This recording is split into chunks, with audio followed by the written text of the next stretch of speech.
ગઈકાલે સમગ્ર દેશભરમાં ડોક્ટર બાબા સાહેબ આંબેડકર જન્મજયંતિની ઉજવણી કરવામાં આવી હતી, પરંતુ ગાંધીધામમાં કંઈક અલગ જ દ્રશ્ય જોવા મળ્યું હતું। ગાંધીધામના ઓસ્લો સર્કલ પર ડોક્ટર બાબા સાહેબ આંબેડકર જન્મજયંતિ પ્રસંગે રાજકીય ગરમાવો જોવા મળ્યો હતો। ભાજપ મહિલા મોરચાના પ્રચારને બહેનોનો ઉગ્ર વિરોધ થયો હતો। પ્રચાર વચ્ચે જ મહિલાઓ પાછી ફરી હતી અને આ ઘટનાનો વિડીયો હાલ સોશિયલ મીડિયા પર ખૂબ જ વાયરલ થઈ રહ્યો છે।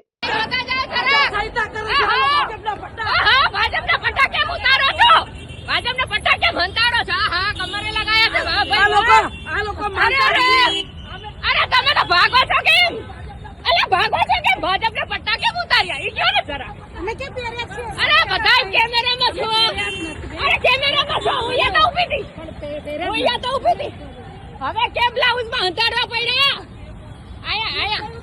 આયા જો ભાજપના પટ્ટા હંતાડી જાય છે, જોઈ લો, તમે જોઈ શકો છો આ લોકોને કેમ પ્રચાર કરવા આવ્યા ભાજપ સાહેબ કને આયા હતા ને તો ભાજપના પટ્ટા પહેરી ન અવાય।